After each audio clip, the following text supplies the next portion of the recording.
How to use UnitedHealthCare Ucard at the Walmart.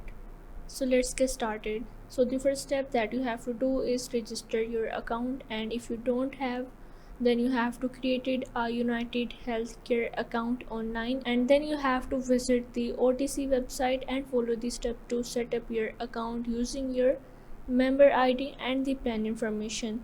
And the next step that you have to do is find the eligible product at the Walmart, and you can also go in the store to look for the tags that identify the eligible OTC products, and you can also associate with the assistant when it is needed. And you can also search the online OTC eligible product on the Walmart's website to find a list of the covered items.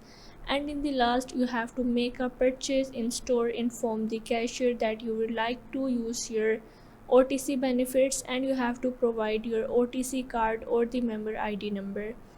And in the online, during checkout, you can select the United Healthcare benefits as your payment method and provide your OTC card or your member ID.